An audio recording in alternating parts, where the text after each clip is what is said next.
للناس وبينات من الهدى والفرقان. وقال تعالى: لقد كان لكم في رسول الله أسوة حسنة.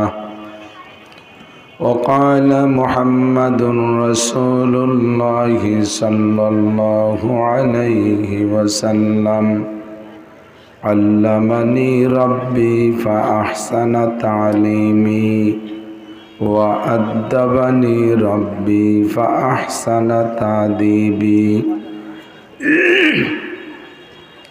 ثم قال النبي صلى الله عليه وسلم: من ولد له ولد فليحسن اسم وأدبا، فإذا بلغ فليزوجه، فإن بلغ ولم يزوجه فأصاب إثما فإثمه على أبيه، أو كما قال عليه الصلاة والسلام. سبحانك لا علم لنا إلا ما علمتنا، إنك أنت العليم الحكيم. جزى الله عنا محمدا ما هو أهله، سبحان الله وبحمده، سبحان الله العظيم. رب اشرح لي صدري ويسر لي أمري، واحلل عقدة من لساني يفقه قولي. رب زدني علما. اللهم بارك لنا في رجب وشعبان، وبلغنا رمضان. اللهم أرنا الحق حقا وارزقنا اتباعه، وأرنا الباطل باطلا وارزقنا اجتنابه। সকলে বলি আমিন। তুমি একটু সরে বসো, ওই পাশে লাগে, দেখতে কষ্ট হয়। ইমামের আগে মুসল্লি গেলে নামাজ হয় না। এটা বালিশ আনতে গেলাম না, ছোট বালিশ।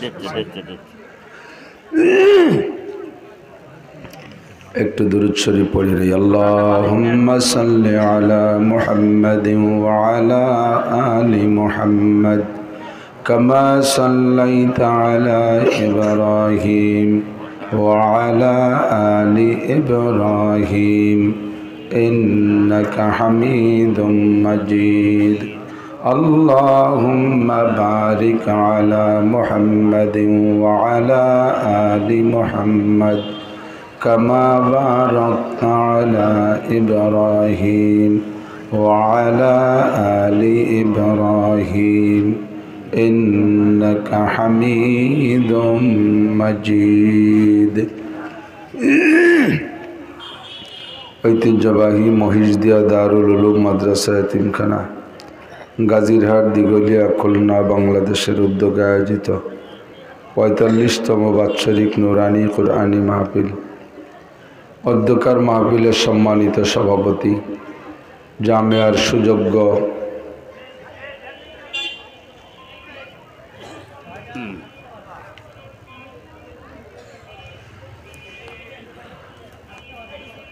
সুযোগ্য সুদক্ষ সুপরিকল্পনার অধিকারী সাহেবে সুলুক পীরে কামেল হজরতুল আল্লাম হজরত মৌলানা লুকমান হাকিম হাফিজাহুল্লাহ, অত্র ইউনিয়নের সুযোগ্য সুদক্ষ চেয়ারম্যান, জনপ্রিয় চেয়ারম্যান সাহেব স্টেজে উপস্থিত। আজকের মাহফিলের দাওয়াতে উলামাই কেরাম, বিভিন্ন এলাকা থেকে আগত উলামাই কেরাম, আয়েম্মায়ে মাসাজিদ, মাদ্রাসার আজিজ আমতোলাবা, এ অঞ্চলের রাজনৈতিক ছোট বড় বিভিন্ন দলের নেতা নেত্রীগণ, প্রাণপ্রিয় দেশবাসী এবং পর্দার আড়ালে বসে থাকা মা ও বোনেরা, আমাদের সহযোগিতা ও খেদমতে থাকতে পারেন পুলিশ প্রশাসনের ভাইয়েরা, সকলে সম্মিলিতভাবে আল্লাহ পাকের দরবারে শুকর আদায় করব। যে আল্লাহ পাক রব্বুল আলামিন আমাদেরকে এই ফিতনার জামানায় যে সময় অধিকাংশ মানুষই গুনার পাল্লায় প্রতিযোগিতায় ব্যস্ত, কে কার চেয়ে আগে দোজখে যাইতে পারে, জাহান্নামে যাইতে পারে, এ নিয়ে ব্যস্ত। আমরাও যে কোনো এই সময় সুযোগ না পেলে যে কোনো পরিস্থিতিতে এমন পাল্লা প্রতিযোগিতায় নেমে পড়ি। আল্লাহ পাক কিছুক্ষণের জন্য আমাদেরকে সেখান থেকে ফারেক করে ছুটায় এনে সাময়িক জান্নাতের বাগানে আসার বসার তৌফিক দান করেছেন। শুকর আদায় করি আলহামদুলিল্লাহ।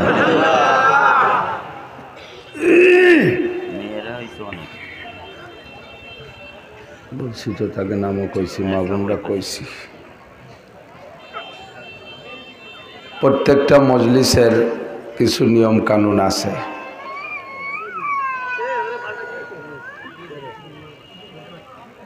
ভাই ওয়াজ শুনানোর পোলাপানের সাইজ না, সাথের থেকে লেখাপড়া শেখানো, সাথের থেকে সব কিছু সাথের আগে আনলে ওরা দিশে পায় না। বেশি আহ্লাদে আদরে মসজিদে নিয়ে যায় বাপরা, ইমাম সাহেবের সামনে যায় পেশাব করে দেয়। এই ভালো ভালো না, প্রশিক্ষণের সময় আছে। আল্লাহ এদিক প্রত্যেক আমি বলবানি, যারা আসার দরকার সে আসবে ইনশাআল্লাহ।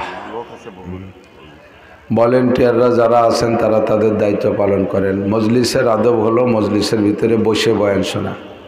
বেশিরভাগ মানুষ পিছন দিয়ে সানা বাঁধতে দাঁড়ায় রয়েছেন, ভিতরে জায়গা থাকতে বসবেন না কেন? একটু সামনে আগায় আসতে হবে, একটু সামনে আগায় আসতে হবে। সামনে যারা বসা আছেন একটু টান দিয়ে সামনের দিকে আগায় আসেন, একটু ঘন ঘন হয়ে বসেন, জায়গা হয়ে যাক, বসতে পারবে। এই পাশে কত জায়গা খালি রয়েছে, ওখানে তো কিছু মাদুরও দিলি পারে। মাদুর নাই, নাই, খালি রয়েছে খানিক, অনেক জায়গা খালি আছে, সবটুক পরিপূর্ণ করে দেন। ওর পিছনে একটা জায়গা রাখেন, ওখানে ওই জায়গা দিয়ে হেঁটে আসতে পারে এমন একটা পথ রাখেন পিছন দিয়ে। যারা দাঁড়িয়ে আছেন তারা বসলে ভালো হয়। আল্লাহ পাক রব্বুল আলামিন মানব জাতিকে সৃষ্টি করেছেন নিজ হাতে। ফেরেশতাদেরকে ডাইকে আল্লাহ পাক একটা আলোচনা সভা করলেন, মত বিনিময় সভা। মত বিনিময় সভায় আল্লাহ পাক ফেরেশতাদের অবস্থা জানতে চাইলেন, বললেন ইন্নী জাইলুন ফিল আরদি খলিফা। মানুষের আগে হাজার হাজার লক্ষ লক্ষ বছর এ দুনিয়ায় বসবাস করত জিন জাতি। তাদের উপরে আল্লাহ পাকের দেওয়া তৎকালীন শরিয়াত কী ছিল সেটা আমাদের জানার বিষয় নয়। অসংখ্য জিন লম্বা লম্বা হায়াত পাইত, এ জগতে তারা বসবাস করত। তারা যখন উশৃঙ্খলা আর বিশৃঙ্খলা করতে করতে একটা সীমা লঙ্ঘন করল, আল্লাহ পাক ফেরেশতাদের মাধ্যমে তাদের উপর একটা মহামারী জারি করে দিলেন। তো ফেরেশতাদের এই মারপিটে অধিকাংশ জিনই শেষ হয়ে গেল। আল্লাহ পাকের কুদরতি হিসাবে যাদেরকে রাখা মঞ্জুর করেছিলেন তাদেরকে আল্লাহ পাক কায়দা করে রেখে দিলেন। পরবর্তীতে সেখান থেকে জিনদের প্রোডাকশন আবার শুরু হলো। হায়াত পায় বেশি, লম্বা হায়াত পায়, যার কারণে জিনদের সংখ্যা বর্তমানেও মানুষের চাইতে শত শত গুণ বেশি, কোটি কোটি গুণ বেশি। বলা হয় সাহাবী জিন হুজুর সাল্লাল্লাহু আলাইহি ওয়াসাল্লামকে দেখেছেন, এরকম জিন এখনো বেঁচে আছে। তাদের সন্তান সন্ততি হতে থাকে দীর্ঘকাল পর্যন্ত। মানুষ একটা বয়সে যে সন্তান দেওয়া বন্ধ হয়ে যায়। নারীদের বয়সের মেকদার হলো 55 বছর বয়সের পরে নারীরা সন্তান ধারণ করতে পারে না। পুরুষদের জীবনের শেষ মুহূর্ত পর্যন্তই তাদের যোগ্যতা থাকে, কিন্তু নারীদের যোগ্যতা 55 বছর বয়সের থেকে বেশিরভাগই বন্ধ হয়ে যায়। কিন্তু জিনদের যোগ্যতা চলতে থাকে একেবারে হাত্তাল মউত, যার কারণে তাদের সংখ্যা, জিন জনসংখ্যা খুবই বেশি। তো জিনদের এই আচরণে তাদেরকে ধ্বংসলীলা চালাই দিয়ে শেষ করে দেওয়ার পরে আল্লাহ পাক ফেরেশতাদেরকে নিয়ে বসলেন, আর বললেন ইন্নী জাইলুন ফিল আরদে খলিফা, আমি দুনিয়ায় আমার প্রতিনিধি, আমার অ্যাসিস্ট্যান্ট বানাইতে চাই, পাঠাইতে চাই। ফামা জান্নুকুম, তোমাদের ধারণা কি? ফেরেশতারা ডাইরেক্ট প্রতিবাদ করলেন না, ফেরেশতা তো ভদ্র জাতি, আমাদের মতো উচ্ছৃঙ্খল না। ফেরেশতারা সুকৌশলে প্রতিবাদ করলেন, কিন্তু ভাষা দিয়ে না। ভাষা এভাবে বললেন, আতাজালু ফিহা মান ইউফসিদু ফিহা ওয়া ইয়াসফিকুদ দিমা, তুমি কি আবার পরবর্তীতে এমন জাতি বানাইতে চাও যে জাতিরা মান ইউফসিদু ফিহা ওয়া ইয়াসফিকুদ দিমা, যারা ওর ভিতরে ফিতনা ফাসাদ করবে, গ্যাঞ্জাম ফাসাদ করবে, খুনোখুনি করবে, রক্তরিজি করবে, মারামারি করবে, দাঙ্গা হাঙ্গামা করবে, স্বামীতে স্ত্রীকে মেরে ফেলবে, স্ত্রীতে স্বামীকে মেরে ফেলবে, বাপে ভাইকে, বাপে ছেলেকে মারবে, ছেলেতে বাপকে মারবে, ভাইতে ভাইকে আয়াখাত জাগার জন্য খুন করে ফেলবে, এই জাতিকে এবার তুমি বানাইতে চাও। বলা হয় যে ফেরেশতারা কি তাহলে গায়েব জানতো যে তারা ভবিষ্যতে কি হবে? এটা কিভাবে বলল? কয় না, জিনদের অবস্থা পর্যবেক্ষণ করে তারা যে অভিজ্ঞতা অর্জন করেছে, এই অভিজ্ঞতার আলোকে তারা সন্দেহ করে বলতেছে যে পরবর্তী যাদেরকে বানাবা তারা কি আবার এমন হবে নাকি? আল্লাহ পাক জবাব দিলেন, মা ইন্নী আ'লামু মা লা তা'লামুন, আমি যা জানি তা তোমরা ফেরেশতারা জানো না। কথা ঠিক কি না? আল্লাহ যা জানে তা ফেরেশতারা কি জানে? কখনো জানে না। ফাখালাকাল্লাহু আদম, আল্লাহ পাক তার সিদ্ধান্তে অটল থেকে আদম আলাইহিস সালামকে বানানোর সিদ্ধান্ত নিয়েই ফেললেন। আর বানাইলেনও আদমকে। ফেরেশতাদেরকে বললেন জমিনের উপরের থেকে মাটি নিয়ে আসো। আদিম শব্দের অর্থ হলো চামড়া। আদিম মানে চামড়া। জমিনের চামড়া তুলে নিয়ে আসো। সারা পৃথিবী যতটুকু আল্লাহ বানাইছিলেন সে সময় জমিনের উপরের থেকে চামড়া নিয়ে যাও। সারা জমিনের, সারা দুনিয়ার সব জায়গা থেকে জমিনের চামড়াটা তুলে নিয়ে এসো, উপরের থেকে এক পাত্তা। যার কারণে এই মাটি জমিনের চামড়া দিয়ে বানানোর কারণে আদম আলাইহিস সালামের নাম রাখা হয়েছে আদম। আদিম থেকে আদম, আর আদিম মানে চামড়া। সারা দুনিয়ার মাটিকে ফেরেশতার মাধ্যমে আল্লাহ তাআলা খামিরা বানাইয়া ফেরেশতাদেরকে একটা স্ট্রাকচার দিলেন, একটা নমুনা দিলেন যে এভাবে এভাবে বানাও। কোরআনে যে কথা বলে এ কথার মধ্যে কি সন্দেহ আছে আপনাদের? তো কোরআনে এভাবেই বলতেছে। ফেরেশতারা খামিরা বানাইয়া আল্লাহর দেওয়া স্ট্রাকচার অনুযায়ী গলার নিচের টুক বানাইলেন ফেরেশতারা। এইটুক বানাইতে বলছেন, উপরের টুক বানাইতে দেখাই দেন নাই যে কিভাবে বানাবে। তো ফেরেশতারা গলার নিচের টুক বানাইয়া এরপরে আল্লাহর কাছে বললেন যে আল্লাহ আদমকে এইটুক না, এর সঙ্গে আর কোনো পার্সপাতি আছে? আল্লাহ পাক বললেন যে আসল টকি তো রয়ে গেছে, ইউনিট তৈরি করা হয়নি। ইউনিট মাথা, তারপরে হেডলাইট বানানো হয় নাই, চোখ, তারপরে তার টাওয়ার বানানো হয় নাই, তার ইয়ারফোন বানানো হয় নাই, তার হলার বানানো হয় নাই, মেলা কিছু রয়েছে। হলার মুখ, তাহলে এইটুক কিভাবে বানাইব? আল্লাহ পাক বললেন এইটুক তোমরা পারবা না। এইটুকের ভিতরেই মডেলিং আছে বহুত। এইটুকের ভিতরেই হবে পার্থক্য। একই টাইমে হাজার হাজার কোটি মানুষ হবে, আর একটা মানুষের চেহারার সাথে একটা মানুষের চেহারায় মিলবে না। এইটা পার্থক্য হবে শুধু এইটুকের মধ্যে। এটা তোমাদের কুদরতে, তোমাদের ক্ষমতায় কুলাবে না, ওটুক আমি নিজ হাতে বানাইতে হবে। ফাখালাকাল্লাহু রাসা আদামা বিয়াদাইহি, আল্লাহ পাক নিজ হাতে আদম আলাইহিস সালামের মাথা, মুখমণ্ডল, এই উপরের টুক তৈরি করলেন। পূর্ণ হয়ে গেল আদম আলাইহিস সালামের বডি। এবার আল্লাহ পাক বললেন হে ফেরেশতা মণ্ডলী, উসজুদু লি আদম, তোমরা আমার আদমরে সিজদা করো। ফেরেশতাদের স্বভাব হলো সামিনা ওয়া আতানা, অত্যন্ত ভদ্র জাতি, সভ্য জাতি। মানার মাদ্দা তাদের ভিতরে 100 ভাগ। বলতে যে দেরি, মানতে দেরি নাই, কোনো যুক্তির দাঁত ধরে না। যুক্তিতে মিলুক আর না মিলুক, তারা বলার সাথে সাথে আমল করে। উসজুদু লি আদম, আল্লাহ পাকের উদ্দেশ্য বিশাল, আমরা বুঝতে পারবো না। যে আদমকে বানাইতে ফেরেশতারা মৌনভাবে অসম্মতি পোষণ করেছে, সেই আদমকে বানাইয়া ফেরেশতাদেরকে দিয়ে আদমকে সিজদা দেওয়ার অর্ডার দিলেন। তোমরা যাকে বানাইতে তোমরা গোপনভাবে নিষেধ করেছো বা অসমর্থন দিয়েছো, তাকে দিয়ে তাকে তোমরা শ্রদ্ধা করবা, সম্মান দিবা, সে হবে সবচেয়ে দামি। এজন্য তাদেরকে দিয়ে সিজদা দেওয়ার অর্ডার করলেন। ফাসাজাদাল মালাইকাতু কুল্লুহুম আজমাউন, সব ফেরেশতারা সিজদায় পড়ে গেল। কিসসা সবাই জানেন, ইল্লা ইবলিস, শুধু ইবলিস সিজদা করে নাই। শুধু ইবলিস সিজদা করে নাই। ইবলিস তো ফেরেশতা না, ইবলিস কিন্তু জিনের বংশ। তো বলা হলো যে ফেরেশতাদেরকে আল্লাহ সিজদা করতে বলছেন, তো ইবলিস সিজদা না করলে ইবলিসের দোষ কি? ফেরেশতারা তো করছে। ইবলিস 8 লক্ষ বছর ইবাদত করেছে এই আদম আলাইহিস সালামের সৃষ্টির আগে। 8 লক্ষ বছর। আমার আপনার পাছার নিচের যার যে জায়গা আছে, এই জায়গায় ইবলিস সিজদা করে থুয়ে গেছে, আমি আপনি জানি না। আসমান আর জমিনের ভিতরে কোনো জায়গা তার সিজদা করতে বাদ নাই। এত বড় আবেদ আর বুজুর্গ, যার ইবাদত আর তার ইলমের কারণে আল্লাহ তাআলা তাকে ফেরেশতা না হওয়া সত্ত্বেও ফেরেশতাদের নেতৃত্ব দিয়ে দিয়েছেন। মুআল্লিমুল মালাকুত বলা হয়, ফেরেশতাদের লিডার। যদিও ভিন্ন জাতি ফেরেশতাদের মধ্যে থাকার কারণে ওই হুকুমের অধীনে সেও এসে গিয়েছিল, তার উপরে হুকুম ছিল যে তুমিও সিজদা করো। সবাই সিজদা করছে ইল্লা ইবলিস, ইবলিস করে নাই।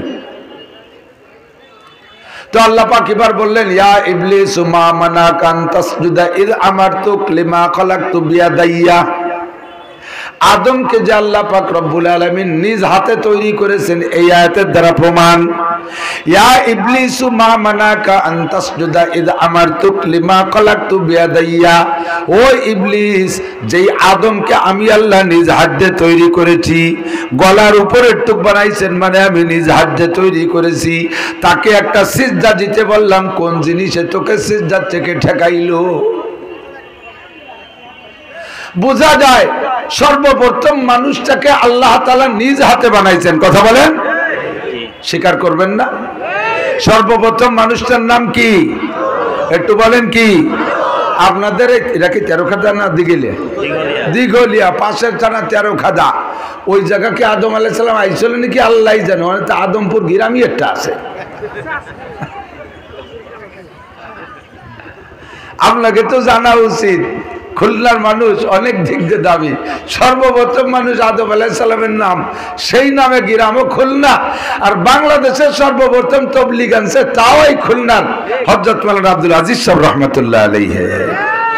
আপনারা বড় ভাগ্যবান, বড় দামি মানুষ। প্রথম মানুষটার নাম আদম আলাইহিস সালাম, নাকি প্রথম মানুষটার নাম বান্দর লানাতুল্লাহ? প্রথম মানুষটার নাম কি বান্দর নাকি আদম? ঠিক না? যারা মনে করে যে আমরা আমাকে বান্দরের চেয়ে বানাইছে, তারা মনে করলে করতে পারে, তারা বান্দরের আওলাদ, সেটা তাদের ব্যাপার। স্বভাবও তাদের বান্দরের স্বভাব, ঠিক না?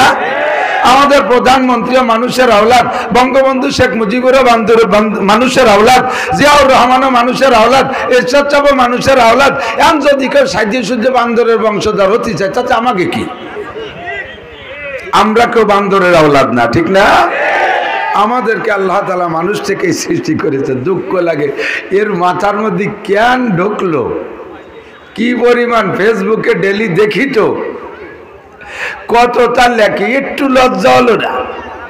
একটু নিজের বিবেক বিবেচনা বোধ হলো না যে আমি কি লিখতেছি? যে ডারউইনের মন্তব্য করেছে, সে ডারউইন, খ্রিস্টানের বাচ্চা খ্রিস্টান, সে পড়িয়ে মরুগ্য, তারে যে আমাকে দরকার নেই। তুমি মুসলমানের সন্তান হইয়া বাংলাদেশে সেই কুমন্তর কেন তুমি টেনে আনতে যাবা? বিগত কত শিক্ষা অফিসার চলে গেল, কত স্যার চলে গেল, কত অফিসার চলে গেল, কত মন্ত্রী চলে গেল, কেউ এই কথা লিখতে সাহস পাইল না। তুমি আর লিখতে গেছো কেন? কি দরকার আছে? যা যুক্তিতেও মেলে না। আমাদের ফরিদপুরের ভিতরে মাদারীপুর এক জেলা আছে, সেই জেলার এক থানা আছে চরমুগুরিয়া। সেই চরমুগুরিয়াটা বান্দরের আড্ডা, গাছে গাছে বান্দর। দেখে আসছি যে মুরব্বীরা শত শত বছর ধরে সেই জায়গা বান্দর। একটা বান্দরের ন্যাস পড়ে সোজা হয়ে মানুষ হয়ে গেল না। আর কবে ডারউইনের আব্বা বলে বান্দর ন্যাস পড়ে বান্দরে সোজা হয়ে গেছে, তারপর তাকে বংশধর তৈরি হয়েছে। একথা কোথাও একটু লজ্জা করা উচিত। কেউ কি নিচের দুর্বলতা প্রকাশ করতে চায়? কথাকান এখন যারা আমরা ধনী হয়ে গেছি, যে এখন একসময় আমরা অত্যন্ত গরিব ছিলাম, আমি নিজেই গরিব ছিলাম, আমার কথা আমি বলতে লজ্জা পাই না। আমি আমার আব্বার নিতান্ত গরিব বাপের সন্তান। আমার বাপের 1 ইঞ্চি জমিও পাই নেই, একখান ফুটো টিনও ভাগে পাই নেই, একখান ভাঙ্গা থালও ভাগে পাই নেই। 2 কাঠার বাড়ি, তুই আমার আব্বা মারা গেছে 2 কাঠা জমি, 2 ভাই, ছোট 2 ভাইরে ছেড়ে দিয়ে আলাদা জমি কিনে বাড়ি করছি। আল্লাহ তাআলা এখন অনেক দেশে 3 তলা বাড়ি দিয়েছে, ঘর বাড়ি বহুত দেশে, প্রিমিয় গাড়ি দিয়েছে, মোটরসাইকেল 2-3, এমনি গোয়ালি বান্ধা চায়, তা চালানোরও মানুষ নেই। ছেলেরা বিভিন্ন মাদ্রাসা পড়ে, পালসার গাড়ি কিনে ধুয়ে গেছে, কবে আসবে একদিন, 2-3 মাস পরে একদিন এসে চালায়। এ বহু কিছু দিচ্ছে, বছরে 10-20 লাখ টাকা দান করা তৌফিক দিছে। কিন্তু আমি সে পিছনের কথা ভুলি না, আমি সে গরিব বাপের ছেলে। অনেকে আছে যখন এই গরিবের থেকে বড় লোক হয়ে যায়, তখন জিজ্ঞেস করলি সে পিছনের কথা কয় না, না ওর বাপ যে কিচেনগ্রস্ত তা কয় না। আমরা জমিদারের পোলা, আমার দাদা জমিদার ছিল, ফাঁকে একসময় আমরা কেস কাছারিতে পড়ে সব শেষ হয়ে গেছিল, ফিরে আবার তার চেয়ে বড় হয়েছি, এইভাবে গল্প মারতে চালে থাকে। কেউ নিজের পিছনের দুর্বলতা কইতে চায় না। কিন্তু স্যার জাফরুল্লাহ কেন সেই দুর্বলতা করতে চায় যে উনি বান্দরের বাচ্চা? কি দরকার? আমরা সবাই মানুষের আওলাদ, কতক্ষণ? আমরা সবাই মানুষের আওলাদ। আমরা কেউ অন্য কোনো বিজাতির থেকে পরিবর্তিত হয়ে আসি নাই। আল্লাহ পাক আদম আলাইহিস সালামকে বানাইছেন এবং নবী হিসেবে। উনি কলেজের প্রফেসর না, উনি ইঞ্জিনিয়ার না, ডাক্তার না, উনি IAB MA পাস না, উনি আসমানি কিতাবের আলেম ছিলেন। হযরত আদম আলাইহিস সালামকে আল্লাহ তাআলা 10 খান সহিফা দিয়ে দুনিয়ায় পাঠাইছে। এই সহিফা কিতাব দিয়েই উনি সংবিধান চালু করছেন। ওনার সন্তান দেখে গেছেন উনি 1.25 লক্ষ, 1,24,000 বা 25,000 সন্তান উনি দেখে গেছেন। অর্থাৎ সন্তান মানে নাতি নাতনি, এভাবে 1000 বছর হায়াত পাইছে। তো তাতে ছেলের ছেলে, মেয়ের ছেলে, নাতির নাতনি, কত কিছু হতে পারে। 1000 বছর তার কম না। এই লম্বা টাইমে উনি 1.25 লক্ষ সন্তান দেখে গেছে। উনার সন্তানদের মধ্যে উনি কয়েকজন নবীও পাইছে। উনার সন্তানদের মধ্যে ইদ্রিস আলাইহিস সালাম, উনার সন্তানদের মধ্যে শীস আলাইহিস সালাম, উনার সন্তানদের মধ্যে মাহলাইল আলাইহিস সালাম, এরা সব নবী ছিলেন। এভাবেই ধারাবাহিকতা চলে আসছে। এরপরে আসছে 1000 বছর পরে আছে নূহ আলাইহিস সালাম, তার 1000 বছর পরে আছে ইব্রাহিম আলাইহিস সালাম। এরপরে ধারাবাহিক শুরু হয়েছে ইব্রাহিম আলাইহিস সালাম থেকে পর্যাপ্ত নবী। ইব্রাহিম আলাইহিস সালামের ছেলে ইসমাইল আলাইহিস সালাম, ইসহাক আলাইহিস সালাম, দুইজনই নবী। তাদের বংশে আছে ইউসুফ আলাইহিস সালাম, ইয়াকুব আলাইহিস সালাম, ইউসুফ আলাইহিস সালাম। ইউসুফ আলাইহিস সালামের সব কয় ভাইও নবী হতে পারে এমন অনেকের ধারণা। তারপরে দাউদ আলাইহিস সালাম, সুলাইমান আলাইহিস সালাম, মুসা আলাইহিস সালাম, ঈসা আলাইহিস সালাম, শামবিল আলাইহিস সালাম, এরকম বহুত আলাইহিস সালাম নবী আছে। 2.5 থেকে 3 লক্ষ নবী রাসূল চলে গেছে হযরত ঈসা আলাইহিস সালাতু ওয়াস সালামের আগ পর্যন্ত। আর মানব জাতি সৎ পথে চলতে পারে, মানবতা ধরে রাখতে পারে, এর জন্য আল্লাহ পাক রব্বুল আলামিন এই নবীদেরকে প্রেরণ করেছেন বয়ানের জন্য, আর তাদের দিক নির্দেশনার জন্য 104 খানা আসমানি কিতাব পাঠিয়েছেন। এটুকুন আলহামদুলিল্লাহ বলেন, সুবহানাল্লাহ, আলহামদুলিল্লাহ, আল্লাহু আকবার। আমার আল্লাহ আমাদের বুদ্ধির উপরে ছেড়ে দেন নাই। যদি বুদ্ধির উপরে ছেড়ে দিত তাহলে আমাদের জাফরুল্লাহ স্যার যা করছে আমরা তাই করে বসতাম, ঠিক না?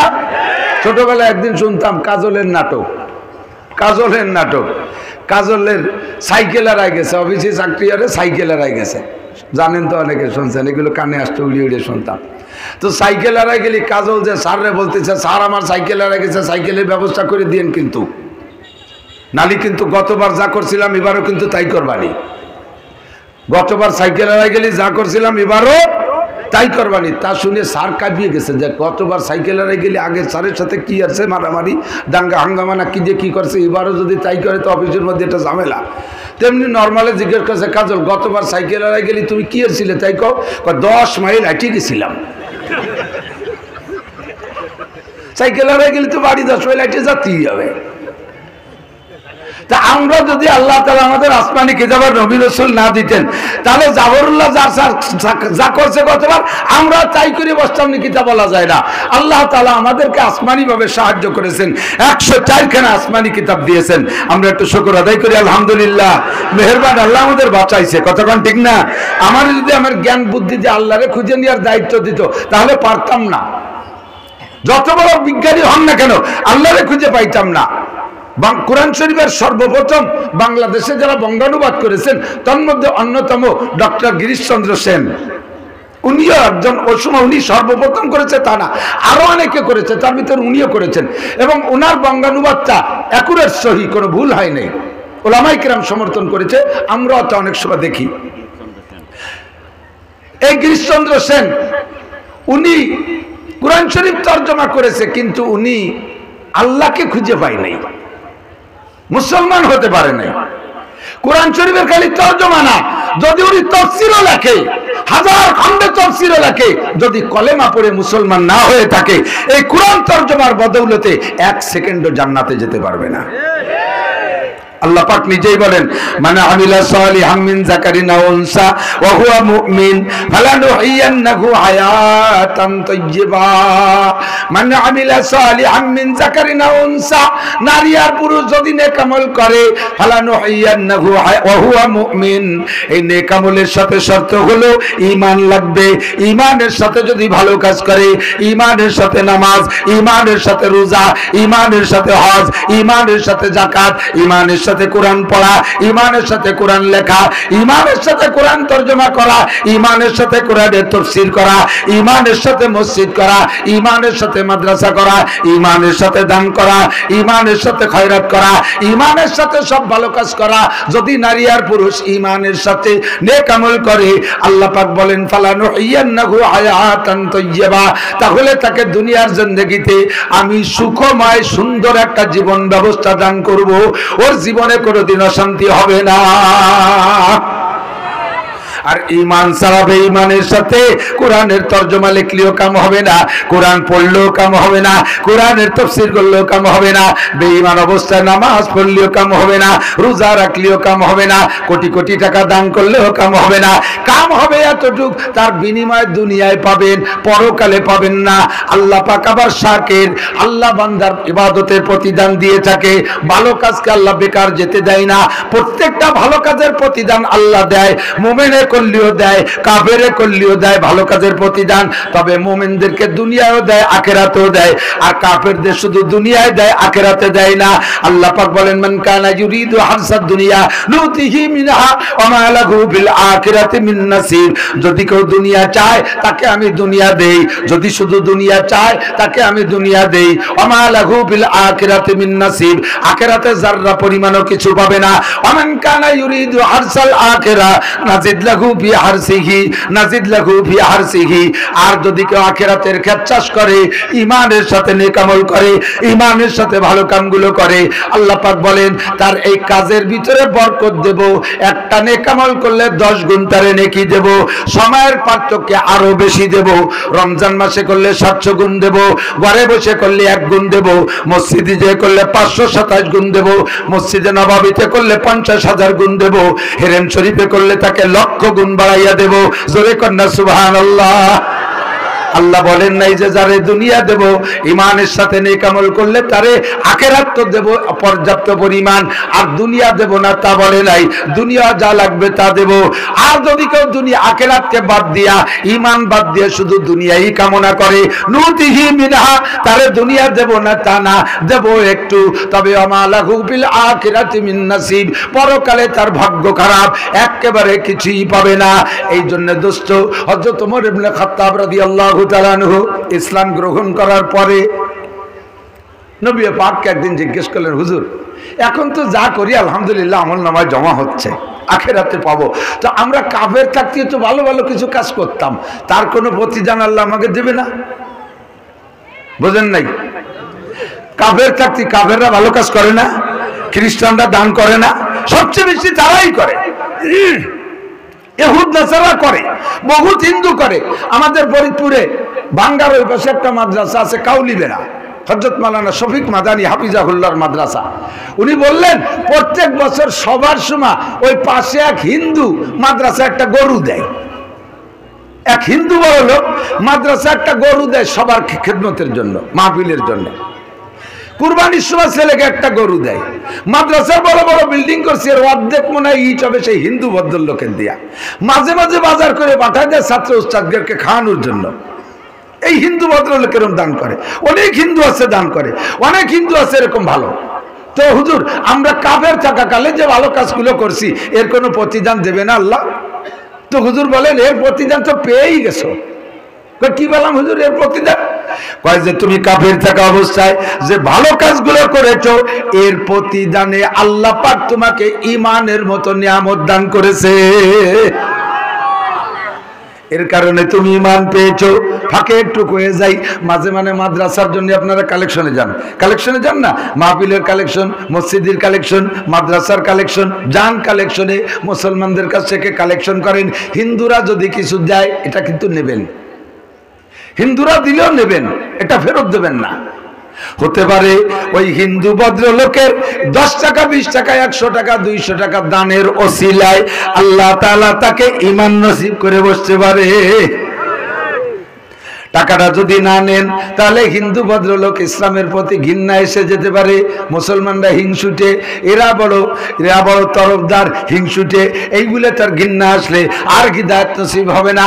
আপনি যদি তার টাকাটাকে সাদরে গ্রহণ করেন, লোকটার মনটা তৈরি হয়ে যেতে পারে, আল্লাহ পাক সেই ওসিলায় তাকে ঈমানের মতো নিয়ামত দান করতে পারে। কথা বলেন পারে? এজন্য বলতে চাইছি, আল্লাহ পাক রব্বুল আলামিন কাহারও ভালো কাজের প্রতিদান দিতে কৃপণতা করে না। বেঈমান যদি হয় তারটা দুনিয়ায় দিয়ে দেয়। নবী পাক বলেন, আদ-দুনিয়া সিজনুল মুমিন ওয়া জান্নাতুল লিল কাফির। দুনিয়া হলো মুমিনের জন্য জেলখানা, আর কাফেরের জন্য হলো জান্নাত। জান্নাত কাকে বলে? ওয়ালাকুম ফিহা মা তাশতাহি আনফুসুকুম ওয়ালাকুম ফিহা মা তাদউন।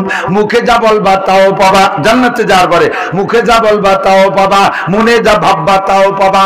এর নাম হলো জান্নাত। আর জাহান্নাম কাকে বলে? জাহান্নামের মধ্যে চাইগা তোমার পক্ষে যা চাইবা পাইবা তার উল্টা। সিজন মানে জেলখানা, সিজন মানে জেলখানা।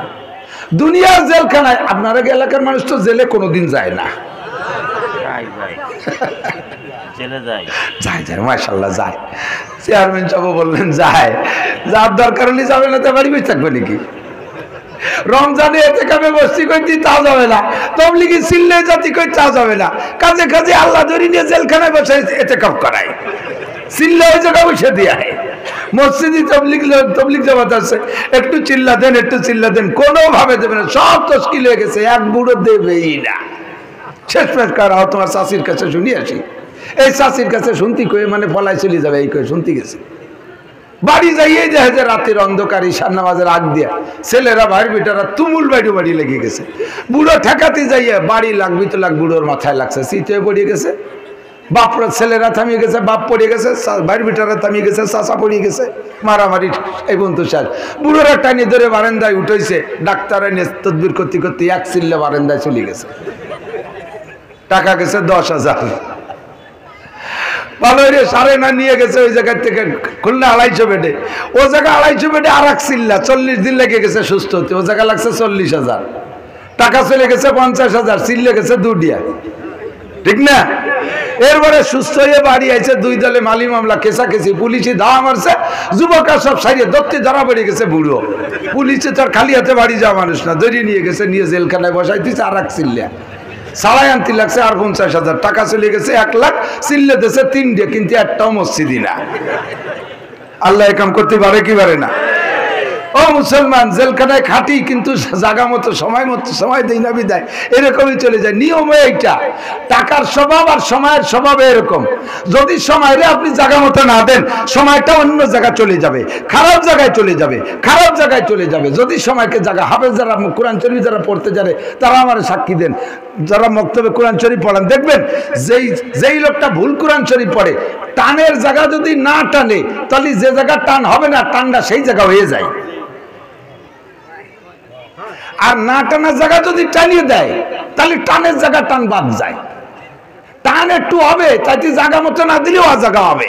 আপনার টাইম দিতে হবে। যদি তবলিগি না দেন জেলখানায়, চিল্লাই না দেন জেলখানায়, চিল্লাই না দেন আপনার দিতে হবে হাসপাতালে, নইলে ঘরের বেডে বসা। টাকারও স্বভাব আছে, টাকার যদি ভালো জায়গা খরচ না করেন তাহলে ও জায়গা খরচ হবে। টাকারে জায়গা মতো খরচ না করলে ও জায়গা খরচ হবে। তো যারা জেল খাচ্ছেন তারা ভালো জানেন, জেলখানায় যাই যদি 2-6 মাস 1 বছর থাকেন, যদি জেলদারে করে বলেন স্যার আমরা তো বাড়ি থাকতে বাড়ি ভিটে খাতাম, আমার ভিটে খাওয়ার বাড়ি অভাবের স্বভাব, এই শীতকালে দিন চলে গেল, এখন শীতে ভিটে খাওয়ালেন না স্যার, আপনারা কেটে মানবতার কাজ করলেন। এই যদি জেলদারে করে কন, তাহলে শীতে ভিটে বানায় নিয়ে দেবে না, শীত করে বাঁধতে পারি হবে। চাবেন যা পাবেন তার উল্টো, এর নাম জেলখানা। মোমেনের জন্য নবী কয় দুনিয়া জেলখানা, চাইবা যা তা পাইবা না, পাবা উল্টা। কোটি কোটি টাকা চাবা, পাবা না তা। লম্বা লম্বা বিল্ডিং চাবা, পাবা না তা। আর কাফের মুশরিকরা চাইলেও পাবে, না চাইলেও পাবে, তাদের জন্য হলো জান্নাত, তাদের জন্য দুনিয়া জান্নাত। দুনিয়ার বড় লোকদের একটা তালিকা আগে একদিন দেখলাম, বিশ্বের এক বড় লোক, এরকম বড় লোক বেশ কয়েকজনের তালিকায় নাম দেখলাম, তার ভিতরে একজনের আমার মনে আছে, সে বিল্ডিং বানাইছে স্বর্ণ দিয়ে 25 তলা,